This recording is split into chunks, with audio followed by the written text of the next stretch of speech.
이 본문의 말씀 17장 전체의 말씀은 대제사장의 기도입니다.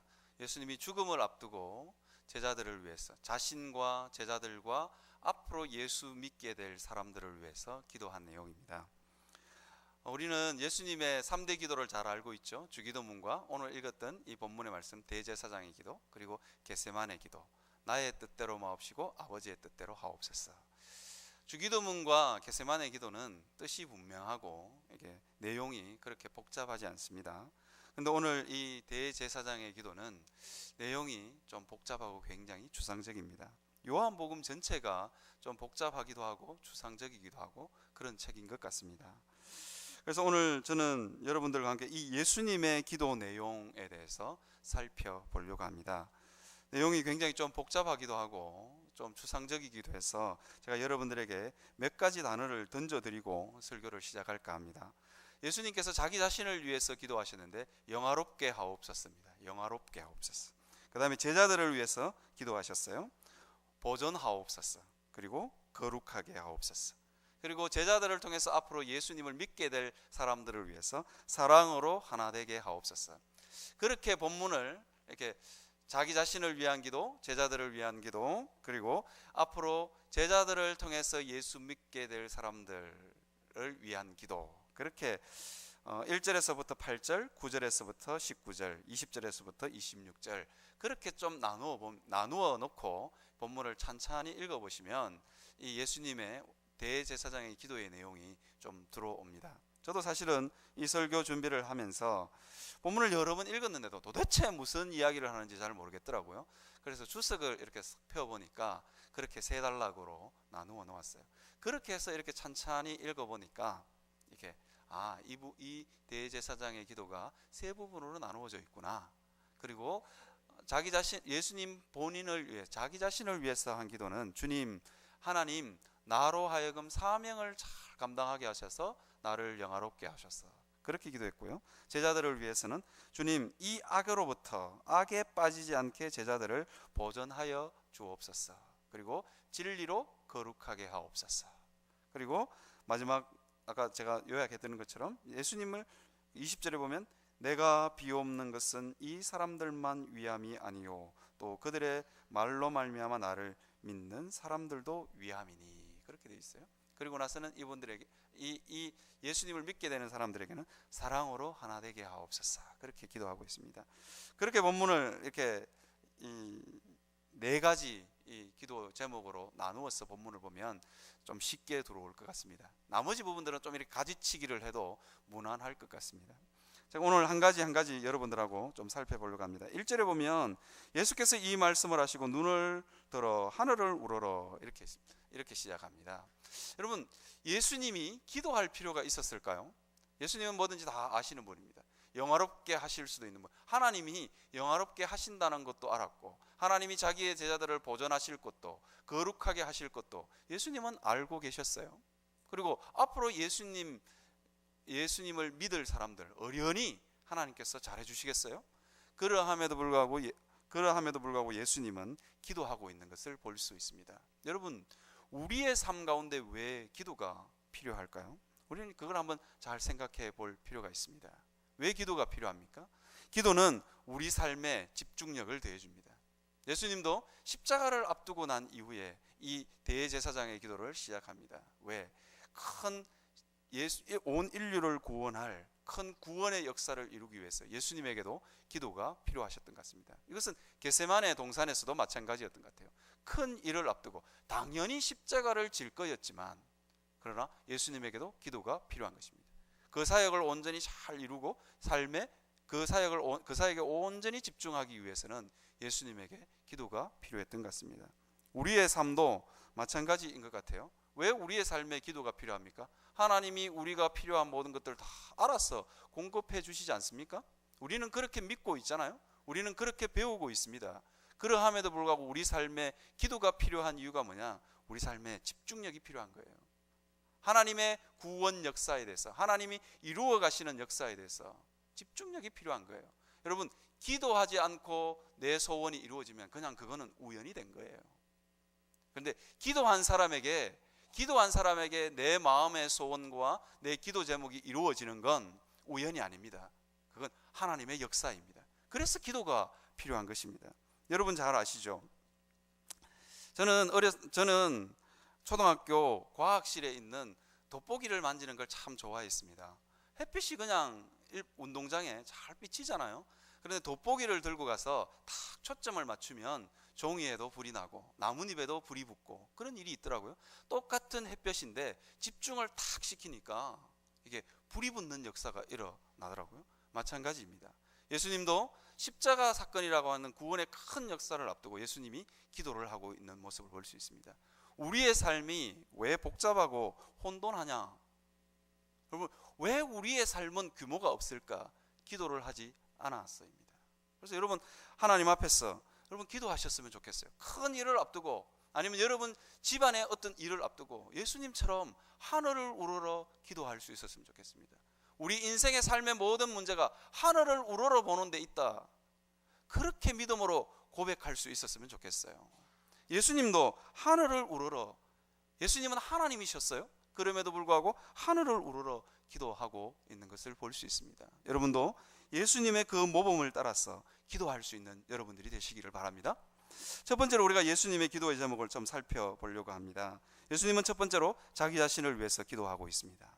나를 영화롭게 하옵소서입니다. 어찌 보면 예수님이 기도하고 있는 이 나를, 하나님이여 나를 영화롭게 하옵소서, 이 기도 제목은, 이 기도는 참 어찌 보면 이기적으로 보일 수도 있습니다. 그런데 우리가 하나님을 영화롭게 하는 게 뭘까를, 우리가 예수님이 영화롭게 되는 일이 뭘까를 우리가 한번 잘 생각해 볼 필요가 있습니다. 예수님이 자기 자신을 위해서 기도하면서 하나님이여 나를 영화롭게 하옵소서, 그 영화가 뭐냐? 3절에 보면 그 답이 나옵니다. 영생은 곧 유일하신 참 하나님과 그가 보내신 자 예수 그리스도를 아는 것이니이다, 그렇게 고백하고 있죠. 예수님은 지금 하나님이 나를 영화롭게 하옵소서, 수많은 사람들이 나를 알고 나를 믿게 해주십시오, 그 기도를 하고 있는 것입니다. 자기의 사명에 충실한 삶을, 자기의 사명에 충실하고 있는 것을 볼 수 있습니다. 예수님이 영화로워지는 방법이 뭐냐? 예수님이 영화로워지는 방법이 뭐냐? 많은 사람들이 하나님을 알고 예수 그리스도를 알고 믿는 것입니다. 이것이 예수님이 영화로워지는 길입니다. 그것을 우리에게 보여주고 있습니다. 사랑하는 성도 여러분, 여러분들은 여러분 자신을 바라보면서 하나님 이것도 해주십시오, 저것도 해주십시오, 그런 기도 제목 외에 하나님이 여러분들에게 시키시는 일, 예수님에게 사명을 맡기셨던 것처럼 그 사명을 이루기 위해서 여러분들은 기도하고 계시는지 모르겠어요. 여러분, 우리가 영화롭게 되는 방법이 뭐냐? 우리가 영화롭게 되는 방법이 뭐냐? 그것은 돈이 있어서도 아니고 명예도 있어서도 아닙니다. 우리는 하나님께서 우리에게 맡겨주신 일을 우리가 이룰 때 그게 영화로워지는 것입니다. 세상에 영화로워지는 방법도 참 많지만 주님이 원하시는 방법은 자기에게 맡겨준 사명을 완수하는 것입니다. 인생이 돈만을 위해서 살면 인생이 복잡해지고 꼬이기 시작합니다. 허무해지기 시작합니다. 그러나 주께서 우리 인생에 사명을 맡기셨다라고 생각하면 우리는 기꺼이 그 길을 달려갈 수 있습니다. 거기에 우리의 영화로움이 있는 것입니다. 저는 얼마 전에 중국에 있는 제가 가르쳤던 유학생으로부터 전화를 한 통 받았어요. 전화 내용은 그렇게 썩 기쁜 내용이 아닙니다. 왜냐하면 목사님, 제가 현대 KCC에 취직했는데 결핵에 걸렸어요, 그렇게 전화가 왔어요. 그 친구랑 저랑 동고동락을 했거든요. 밥도 같이 먹고 식당에서 밥도 같이 먹고 뭐 많은 시간을 함께 보냈어요. 중국에 돌아가서 자기가 결핵이 발견됐어요. 목사님도 병원에 가서 검사를 한번 받아보세요, 그렇게 저에게 전화가 왔어요. 저는 뭐 검사는 안 받았지만 그 친구가, 목사가 걱정이 되었어. 자기와 같이 밥 먹었던, 된장찌개도 같이 먹고 여러 가지 밥을 같이 먹었던 그 친구가 저에게 걱정이 돼서 전화가 왔어요. 제 마음속에 좀 뭉클한 게 있었어요. 머나먼 땅에서도 저를 잊지 않고 기억하는 한 사람이 있다는 게 저에게 참 많은 위로가 되었습니다. 그러면서 저는 이런 생각을 했습니다. 아둥바둥 사역할 때 열심히 할 걸, 그런 생각이 들더라고요. 아, 이것이 목사의 영광이구나, 그런 생각이 들었습니다. 자기가 가르쳤던 학생이 먼 곳에서 전화가 왔을 때 그게 참 저에게 영광이었던 것 같습니다. 저는 사실 유학생 사역을 하면서 방송에도, TV에도 2번 출연했어요. 뭐 제가 잘나서가 아니라 아주 특이한 사역을 했기 때문에 TV에도 2번 출연하고, 그 라디오에도 대담 방송에 제가 방송을 탔던 목사 아닙니까? 그게 제 영광일까? 이런 여러 가지 생각을 해봤는데 그게 영광이 아니더라고요. TV에 2번 나오고, 경상도 사투리로 어떻게 그렇게 용감하게 제가 인터뷰를 했는지 모르겠어요. 그리고 TV 대담에도 교수님들하고 같이 대담 자리에도 제가 한번 나가본 적이 있어요. 그게 제 영광일까? 지금 생각해 보니까 그건 영광이 아니더라고요. 그건 영광이 아니고 그냥 그것은 그때 그냥 지나간 한 일에 불과했던 것 같아요. 나를 정말 영화롭게 하는 게 뭐냐? 내가 가르쳤던 유학생이 나를 기억하는 것입니다. 나를 기억해서 스승의 날이 되면 전화가 오기도 하고, 명절이 되면 전화가 오기도 합니다. 이것이 영화입니다. 여러분, 우리에게 영화가 뭐냐? 주님이 우리에게 맡겨준 사명을 잘 이루는 것입니다. 이것이 하나님을 이것이 우리의 영화로움입니다. 우리 이것을 한번 잘 기억했으면 좋겠습니다. 우리는 부지런히 일하고, 그리고 부지런히 돈을 벌어야 됩니다. 그리고 가족들을 위해서 아둥바둥 살아야 됩니다. 왜? 주님의 영광을 위해서 그렇게 살아야 하는 존재들입니다. 우리도 부지런히 공부도 해야 됩니다. 왜? 나를 위해서가 아니라 주님의 영광을 위해서, 주께서 우리에게 맡겨주신 사명을 감당하기 위해서 우리는 그 일을, 우리에게 맡겨준 일들을 힘쓰고 애쓰고, 어쩌면 힘겨운 삶이지만 묵묵히 지고 가야 되는 것이 우리의 삶입니다. 저는 참 추운 겨울이 되면 따뜻한 물에 손을 담글 때마다 한 사모님이 생각이 나요. 그 사모님이 저에게 뭐라고 그러시냐면 이렇게 이야기하더라고요. 이전도사님, 따뜻한 물 다 쓰고 하면 주의 일을 감당할 수가 없습니다, 그런 이야기를 하더라고요. 그래서 그 사모님은 항상 고무장갑을 끼고 찬물에 설거지를 하세요.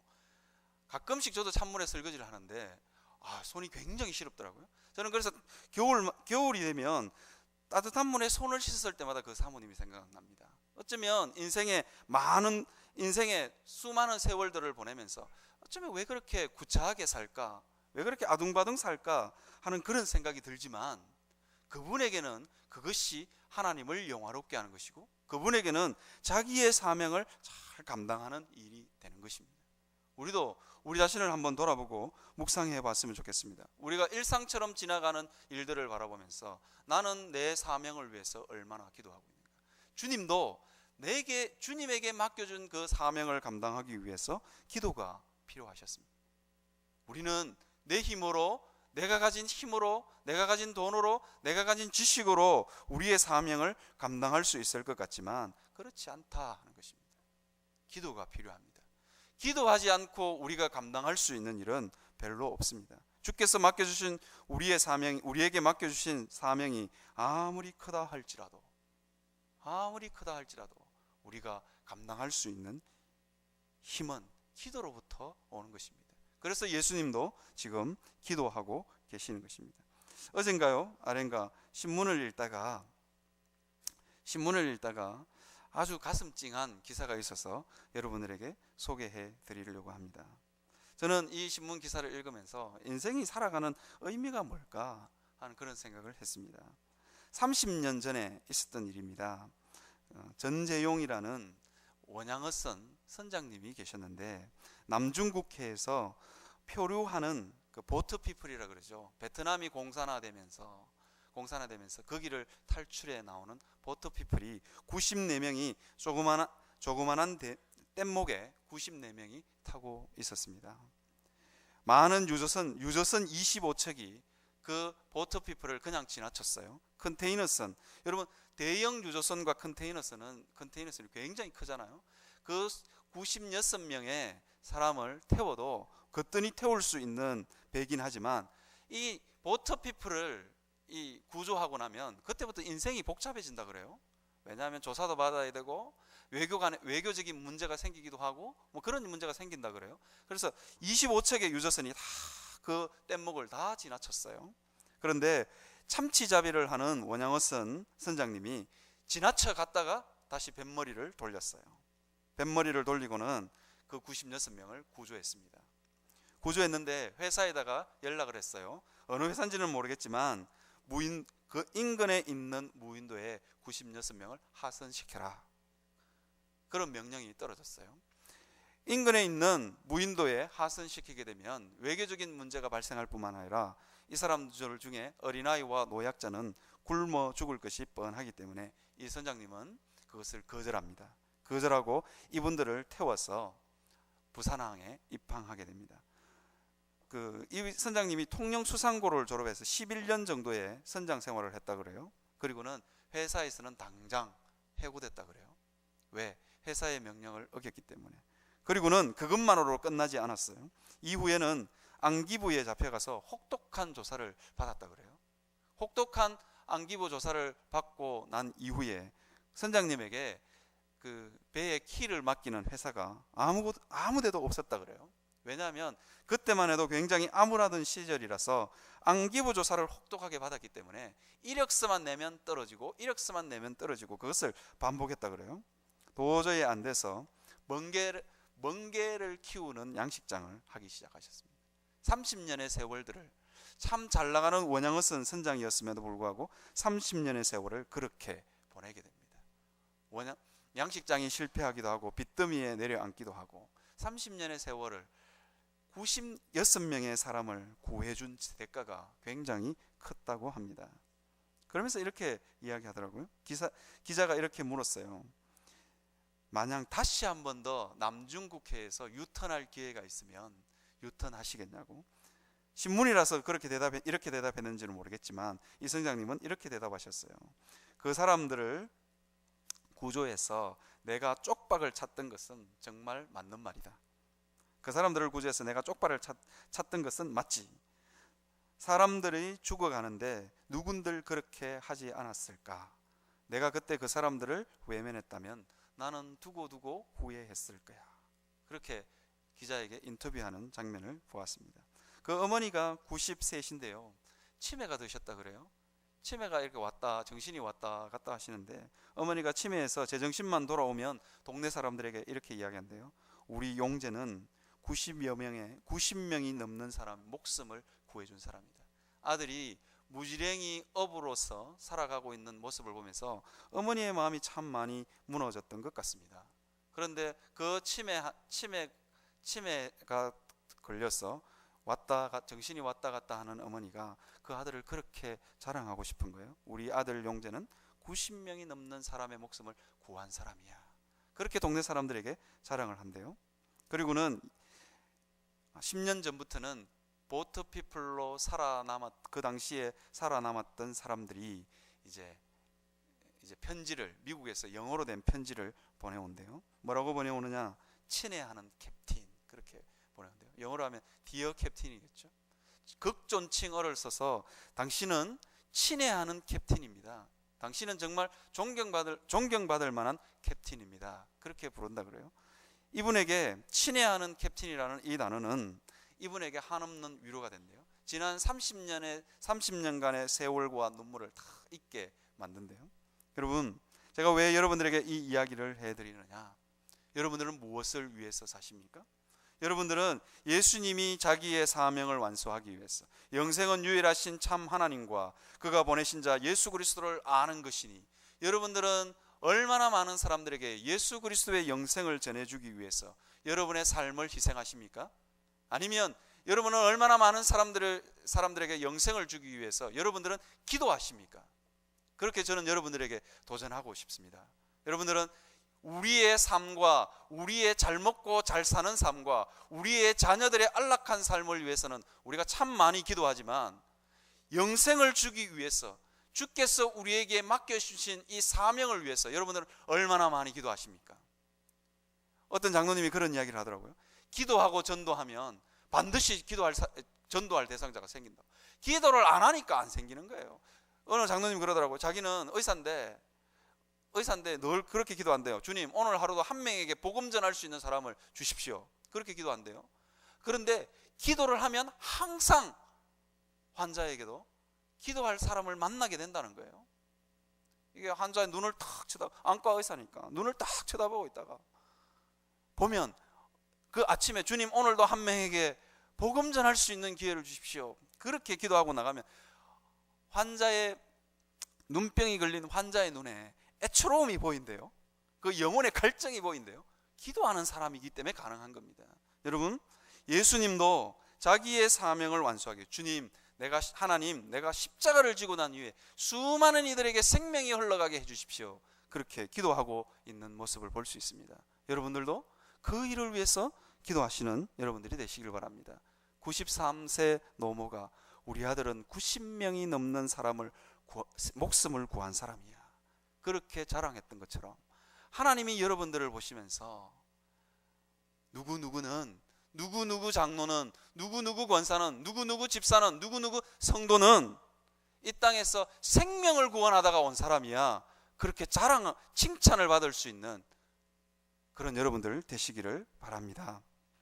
두 번째로 여러분, 저는 오늘 여러분들하고 같이 이게 두 번째 섹션과 세 번째 섹션을 합해서 여러분들하고 좀 나누려고 합니다. 제자들을 위한 기도와 앞으로 예수 믿게 될 사람들을 위한 기도를 통틀어서 여러분들하고 좀 나누려고 합니다. 첫 번째는 악에 빠지지 않게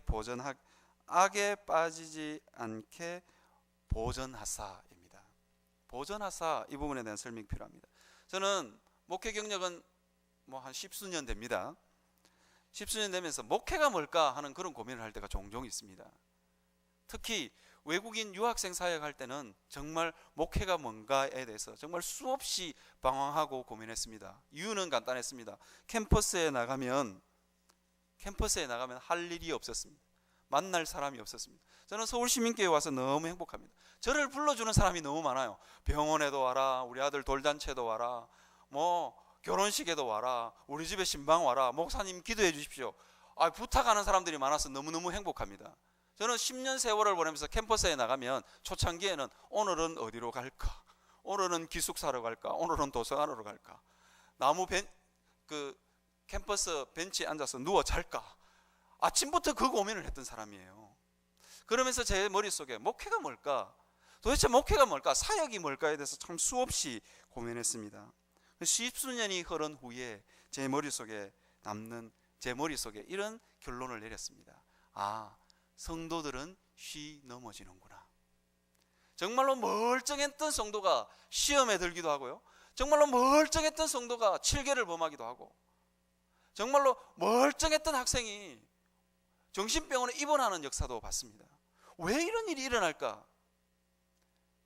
저는 그런 생각들을 하면서 이 보전하여 주십시오라는 이 단어를, 주님 이 제자들을 보전해 달라고 하는 이 말을 저는 충분히 이해합니다. 열심히 가르쳤습니다.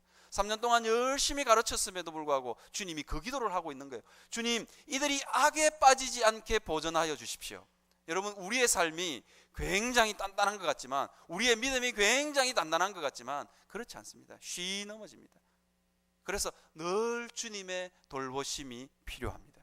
이것이 뭐냐? 이것이 성도를 돌보는 목회입니다. 마찬가지입니다. 여러분의 삶도 마찬가지입니다. 여러분이 기도할 제목이 뭐냐? 주님, 내가 악에 빠지지 않게 해 주십시오. 그 기도가 여러분들에게도 필요합니다.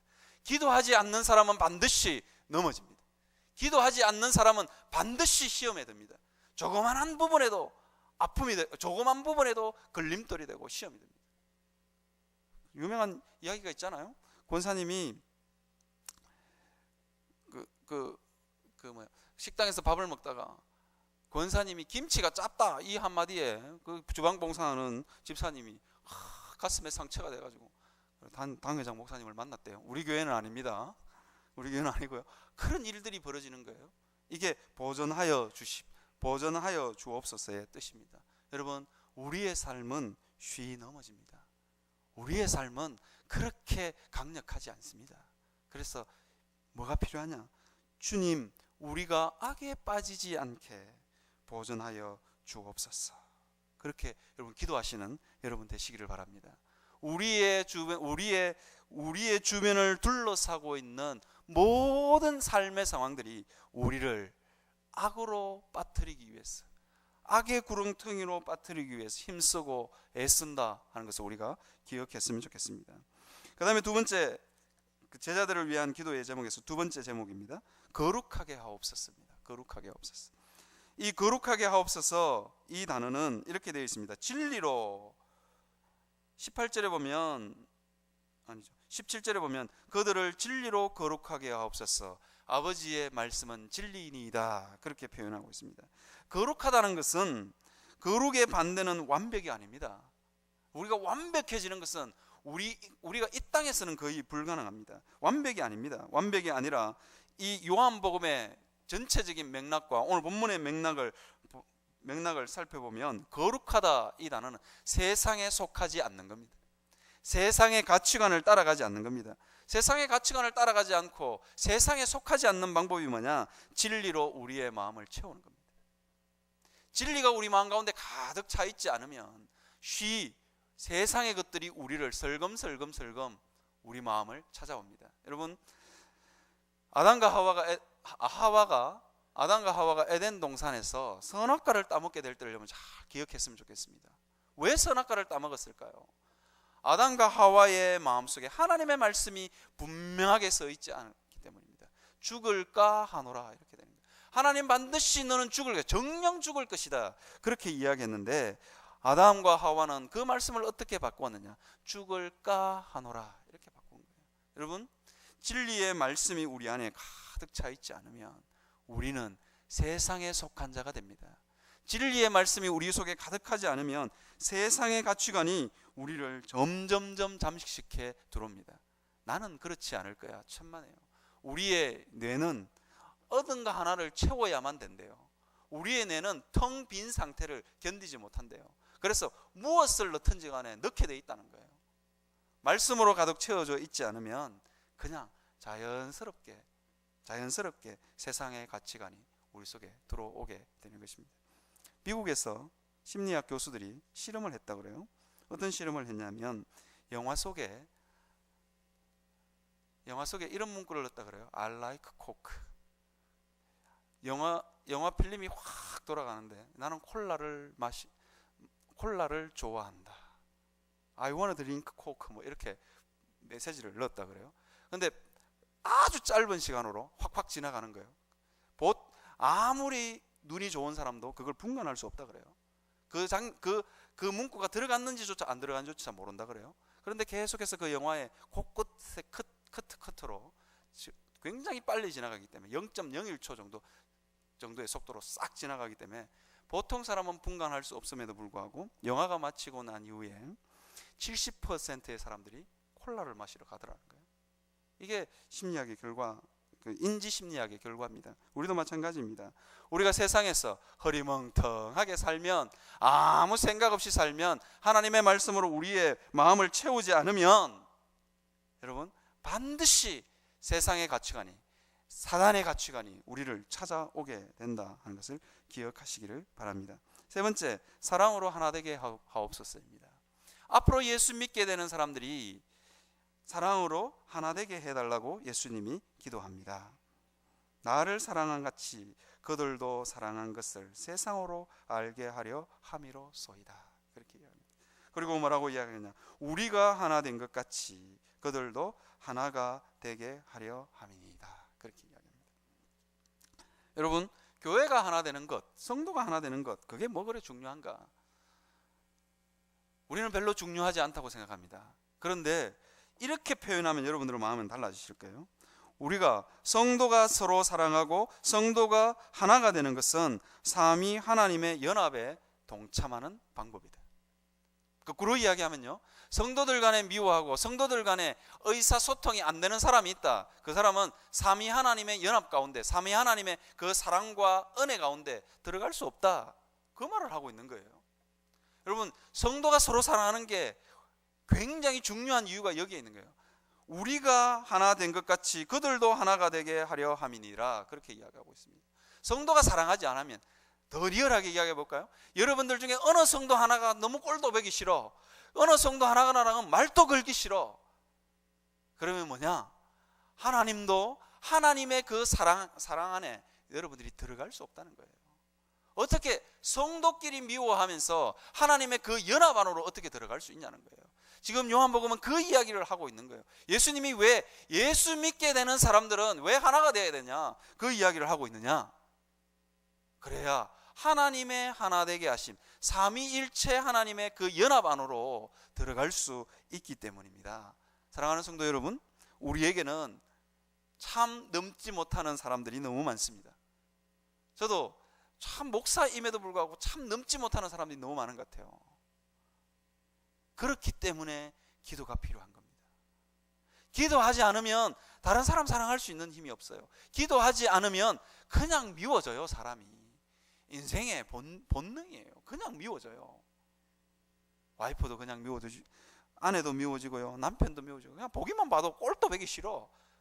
그게 확대되면요 어떻게 되느냐, 교인들 중에서도 생겨나. 나중에는 좀 더 가면 목사님 얼굴도 보기 싫어. 여러분, 목사님들 너무 미워하지 마십시오. 여러분, 삼위 하나님의 연합으로부터 여러분 단절되는 수가 생깁니다. 성경 본문은 오늘 그 이야기를 하고 있는 거예요. 여러분, 연합 안으로 들어갈 수 있는 방법이 뭐냐? 그건 기도하는 거예요. 이유가 뭐냐? 우리 힘으로 되지 않기 때문에. 여러분, 다른 사람 사랑하는 거예요? 우리 힘으로 되지 않습니다. 저는 이 자녀들 있잖아요. 자녀들 정말 눈에 넣어도 안 아플 같은 자녀라 할지라도 기도하지 않으면요 온전한 사랑을 줄 수 없다는 걸 날마다 체험합니다. 날마다 체험합니다. 제가 문고리 잡고 기도한다는 거 아닙니까? 주여, 오늘 아침에도 우리 딸을 보면서 주여 불쌍히 여겨주십시오. 우리 딸이 학교 가기 싫어서 짜증 낼 때마다 고함 지르지 않게 해주십시오. 그렇게 기도한다니까요. 여러분, 다른 옆에 있는 성도와 하나 되기 위해서 우리에게는 기도가 필요합니다. 그렇게 사랑할 수 있는 힘을 주옵소서. 그렇게 기도할 수 있는 여러분들이 되시기를 바랍니다. 이 시간 우리 다 같이 한번 찬양하겠습니다. 나의 힘이 되신 여호와여. 다 같이 찬양하고 우리 다 같이 기도하도록 하겠습니다.